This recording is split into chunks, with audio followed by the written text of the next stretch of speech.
Hey guys, Steven Servo here. In today's video, I'm going to show you my Wi-Fi setup in my new spot, which happens to be an RV. So for those of you who don't know, I just took a job in a new location, and part of that meant moving on short notice. My wife and I were fortunate enough to obtain a RV for a short period of time while we search for our own RV. And Wi-Fi tends to be an issue for people who live in an RV. So I'm going to show you my setup so you can see how a system administrator or a network engineer would go about getting internet access to their house, and we'll deep dive into how the connection comes in, what I've done, and how I have my own network without paying any money or buying some expensive LTE plan. And so we're going to go ahead and go over to the setup, and I'll walk you through it. Alright, thanks guys. Alright guys, so I figure we'll start with a wideband view while I explain what's kind of going on here. So essentially the Xfinity hosts a park Wi-Fi for the entire park. There's a connection over 5 gigahertz and 2.4 gigahertz network, and this Wi-Fi connection has no landing pages. It's just like essentially regular, what you would think of as regular residential Wi-Fi connection. You log onto it, you connect, your devices stay connected. There's no timeouts, anything like that. All right. So essentially, what I am doing is, we'll move up. So that right there is a TP-Link range extender. So what I'm doing is I'm ingesting the RV Park's Wi-Fi, and I am outputting it over that Ethernet cable.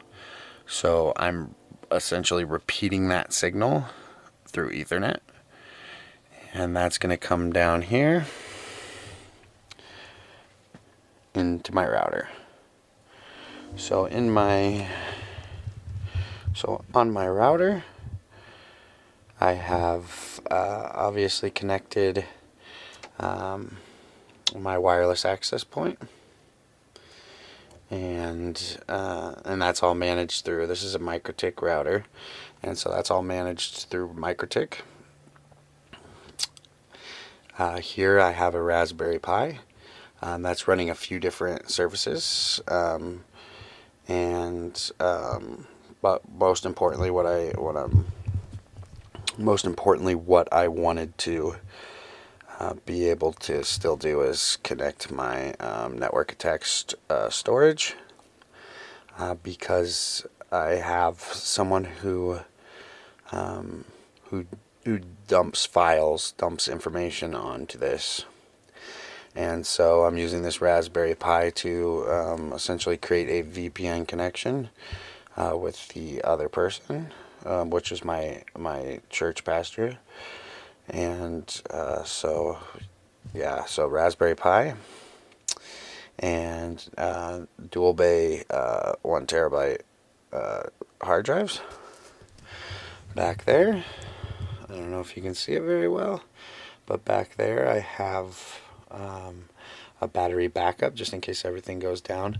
Linux can be rather finicky with how things operate, or with essentially just power dumps if a device just hard stops without a safe shutdown. That could be really bad.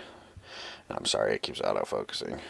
So yeah, so what I've done is I've ingested their network, created my own network, and now I have my own isolated network that is on its own subnet, and everything I do, it goes through VPNs, not through the router, but all my devices are connected to VPNs, and yeah, the server I host has to go through a VPN. So the one tricky part about this whole thing is that the public IP doesn't sit on my network. I don't have any type of public IP, and I do not have access, obviously, to the router that does. Meaning, I can't set up any type of port forwarding for to be able to host anything natively. So I can't get any information here. So what I've had to do is create a VPN on that Raspberry Pi. So coming up here, I have my Google Home and just a camera that connects to the internet. And yeah, that's my little simple network. It's a bit of a compromise, but back here I have some deployables. I got a few more cameras, some Raspberry Pis, stuff like that. And so yeah, guys, that's my little network. That's how I'm running things, and I hope you guys enjoyed the video. I hope this is interesting to you. I can break this down more in depth if somebody's interested, and kind of walk you through step by step how you can do the same thing. Just keep in mind, you have to have the right conditions. Any service, or there's workarounds whichever way an RV park has their broadcasted free Wi-Fi. There are workarounds. But that said, each condition has a different variable.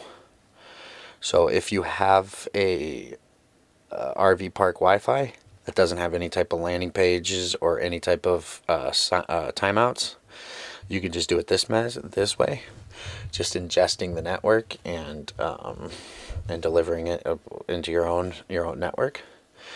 And yeah, if not, let me know how your RV is set up, and I'll see if I can't help you figure something out. But yep, that's how I'm able to still have some publicly reachable network attack storage, and still have my servers up and all of that. As you guys saw, the network and how I set it up and how I'll be running things until further notice.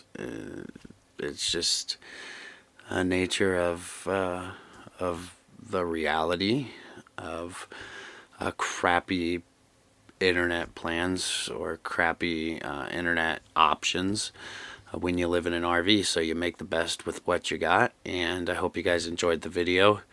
Thank you for tuning in. I appreciate it. I'll see you guys next time. If you don't mind pressing the like, subscribe. I'm going to be doing a lot more videos on IT and an RV, as well as my typical walkthroughs with Raspberry Pi stuff, and just a plethora of different stuff. So I'm growing pretty fast, and I appreciate the support. It actually means a lot to me. Coming up on that 100 subscriber mark. I just started this, a couple months ago. It's pretty encouraging that 100 people, or just about 100 people, enjoy my content enough to subscribe, and let's keep on growing this thing. And yeah, I appreciate it, guys. Thank you. Peace.